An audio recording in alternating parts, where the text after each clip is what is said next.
Have you noticed you're walking a bit less these days? Maybe your knees creak when you stand up, or that daily stroll around the neighborhood feels like more effort than it used to. Perhaps you're just not as eager to head out in the chilly morning air. If you're in your 60s, 70s, or even 80s, this is so normal. Our bodies change, our energy shifts, and sometimes long walks just don't feel like the right fit anymore. But here's the good news. You don't have to push yourself to keep up with those long walks to stay active, healthy, and full of life. There are other ways, gentle, meaningful, and even joyful ways to keep your body moving, your mind sharp, and your heart full. In this video, we're going to share 5 simple things you can do instead of walking to stay vibrant and strong, no matter your age. These aren't complicated exercises or things that require a gym membership. They're small, intentional movements that fit into your daily life, designed to make you feel good inside and out. Stick with me until the end, because I promise you'll walk away or maybe dance away with ideas that feel doable and uplifting. Let's start with something that's easy, fun, and doesn't even require you to leave your favorite chair. Imagine this. You're sitting in your cozy living room, maybe with a cup of coffee or tea nearby. Instead of feeling stuck or stiff, you put on a song that takes you back. Maybe it's Ella Fitzgerald's smooth jazz, a lively Beatles tune, or even a folk song that reminds you of summer days long ago. As the music plays, you start moving right there in your chair. This is what I call chair-based movement, but we're making it joyful. You don't need to be a dancer to do this. Try lifting your arms gently to the rhythm, rolling your shoulders, or tapping your feet. If you're feeling a bit more energetic, you can sway side to side or even do a seated twist to loosen up your back. The key is the music's not just about moving your body. It's about waking up your memories and your spirit. Studies show that moving to music you love doesn't just improve circulation and flexibility. It can boost your mood and even spark old memories, making your brain feel sharper. Here's a simple way to start. Pick 3 songs from your past that make you smile. Sit comfortably in a sturdy chair, and as the music plays, move in whatever way feels good. Maybe you lift your arms during the chorus or tap your fingers to the beat. Do this for just 10 minutes a day, and you'll notice your joints feel looser, your energy lifts, and you might even find yourself humming along.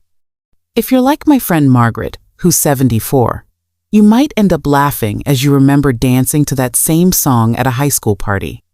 That's the beauty of it. Movement becomes a celebration, not a chore. Now, let's talk about something you can do when you're up and about in your home, but without the pressure of a long walk. I call this micro-walking with meaningful stops. Instead of thinking you need to walk a mile outside to stay active, create little walking routes inside your house that have a purpose. For example, walk from your bedroom to the kitchen, but make it meaningful. Maybe your goal is to water that plant on the windowsill, rearrange a photo frame, or grab your phone to call a friend. The idea is to move with intention, not just for the sake of exercise. Here's how it works. Think of 3 small tasks you enjoy or need to do around the house. Maybe it's walking to the living room to fluff the pillows, then to the dining table to write a quick note to your grandkids, and then to the porch to check on your favorite flower pot. Each walk is short, maybe 10 or 20 steps, but it adds up. And because each stop has a purpose, it doesn't feel like exercise. It feels like living. My neighbor, Tom, who's 81, started doing this after his hip started bothering him. He'd walk to his bookshelf to pick out a novel, then to his armchair to read a page, and later to the kitchen to make tea. He says it keeps him moving without feeling like he's working out, and it gives him a sense of accomplishment every day. The best part? These micro walks are flexible. If you're having a low-energy day, your walk might just be to the next room. On a good day, you might circle through the house a few times, stopping to tidy a drawer or admire a family photo. It's movement that fits your life, not the other way around, and it's a gentle way to keep your legs strong and your heart pumping without stressing your joints. Before we wrap up this part, let's touch on one more idea that's perfect for keeping both your body and mind active: hand and brain coordination through art or puzzles. You might be thinking, art? I'm not an artist. But hear me out, this isn't about creating a masterpiece. It's about using your hands and brain together in a way that feels satisfying and keeps you sharp. Activities like painting, folding simple origami, or working on a puzzle engage your fingers, improve your dexterity, and give your brain a little workout too. Try this. Grab a piece of paper and some colored pencils or even a pen. Doodle something simple, a flower, a tree, or just swirls. If drawing's not your thing, look up an easy origami tutorial online like folding a paper crane or a simple boat, or pull out a jigsaw puzzle, even one with bigger pieces if your eyes or hands need it.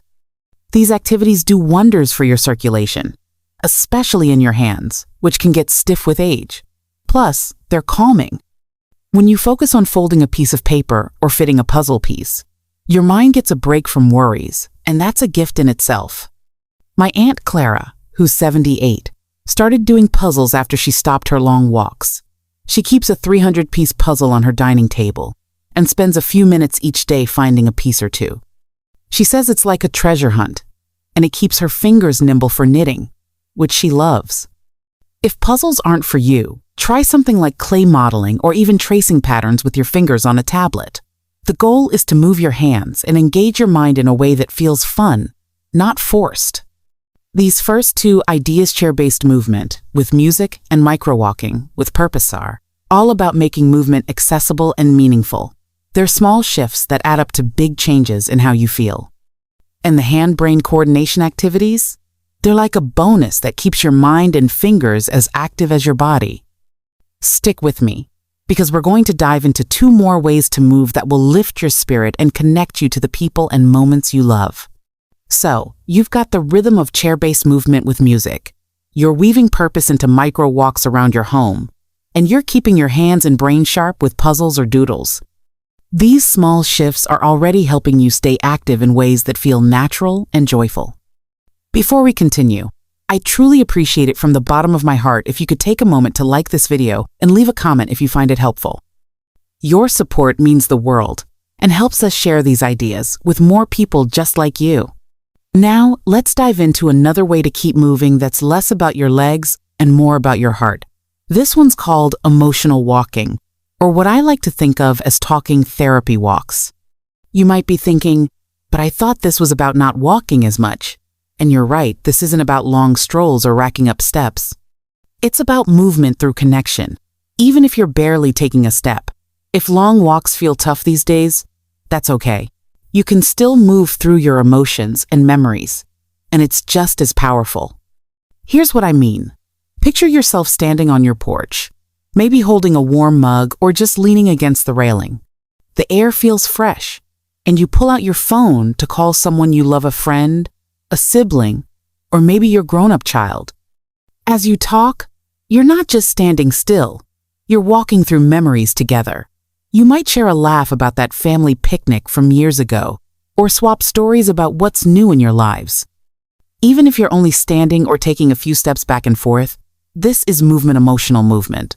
It's a way to stay connected and keep your heart active, which is just as important as moving your body. My friend Robert, who's 76, started doing this after his arthritis made long walks painful. He'd sit on his front steps every afternoon and call his old fishing buddy. They'd talk about everything from their grandkids to the fish that got away, and Robert says those calls make him feel lighter, like he's traveled miles without leaving his porch. To make this part of your day, try picking one person to call each week. It could be someone you haven't talked to in a while, or someone you speak to often. If phone calls aren't your thing, write a short letter or send a text. The movement here is in reaching out, in sharing a piece of yourself. And if you're feeling a bit shy, start small, maybe just a quick chat with a neighbor.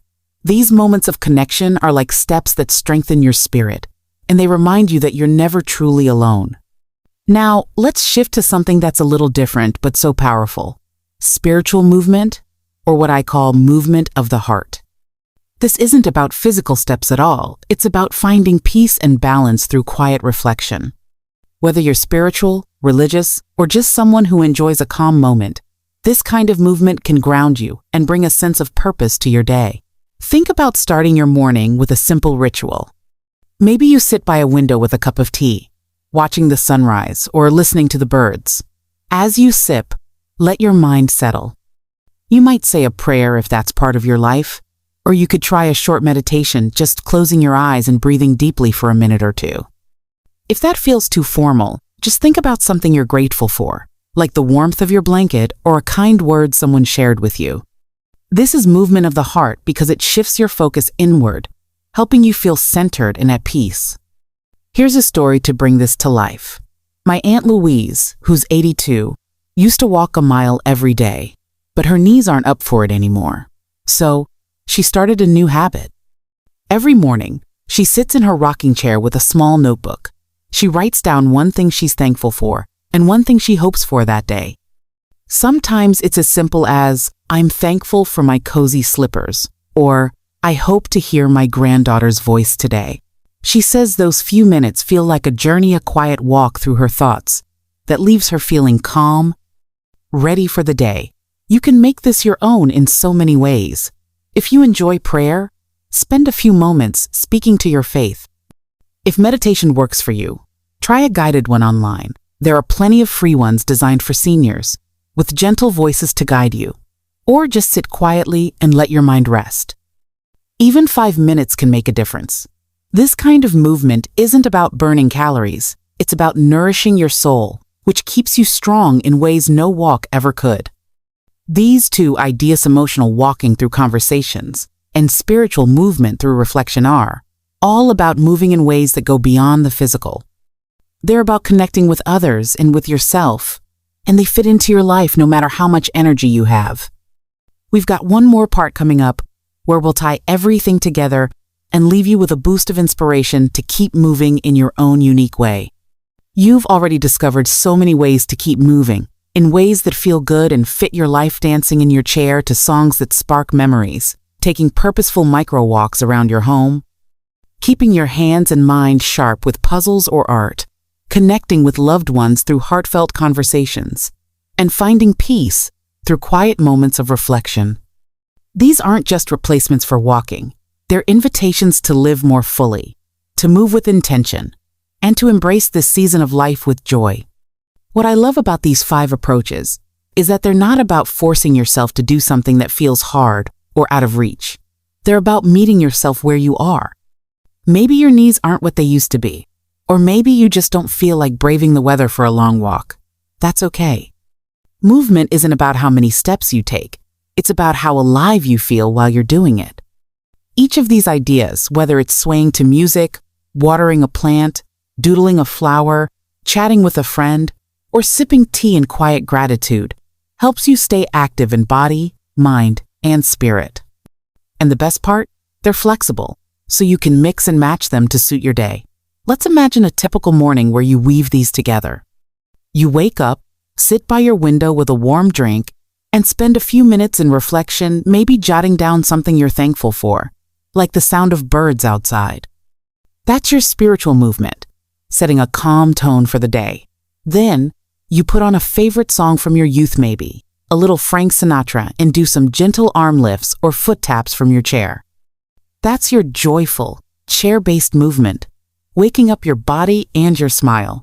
After that, you take a short walk to the kitchen to make breakfast, stopping to straighten a picture frame or water a plant. That's your micro walk with purpose, keeping you moving without strain. Later in the day, you might pull out a puzzle or sketch a little drawing while thinking about a memory it brings up. That's your hand-brain coordination, keeping your fingers nimble and your mind engaged. And before the day ends, you step onto your porch or sit by the phone to call someone special, sharing a laugh or a story. That's your emotional walk, moving through connection. See how these small moments add up? They're not just keeping you active, they're filling your day with meaning. If you're wondering how to start, don't feel like you have to do all 5 things at once. Pick one that feels exciting or easy. Maybe you love music, so you start with chair-based movement. Or maybe you've been meaning to call an old friend, so you try an emotional walk first. The key is to start small and let it grow. My friend Susan, who's 80, began with just 5 minutes of seated stretches to her favorite Motown hits. Now, She's added micro walks to her routine and even started painting again, something she hadn't done since her 60s. She says it's not about being fit, but about feeling alive, and that's what these ideas are all about. As you try these, remember to listen to your body and your heart. If something feels too hard one day, switch to something gentler, like a quiet moment of reflection. If you're bursting with energy, maybe combine a few, like a micro walk, followed by some doodling. And don't be afraid to make it your own. Maybe your emotional walk is writing a letter instead of calling, or your spiritual movement is reading a favorite poem. These are your moments, and they should feel like you. I want to leave you with this. If you're walking less, it's not a sign you're slowing down or losing something. It's a chance to move in new ways, to be more intentional, more present, and more connected to what matters. You're not just staying active, you're living with purpose. Every sway to a song, every step to water a plant, every puzzle piece you place, every conversation you share, every quiet breath you take, it's all movement. And it's all proof that you're still growing, still thriving, still you.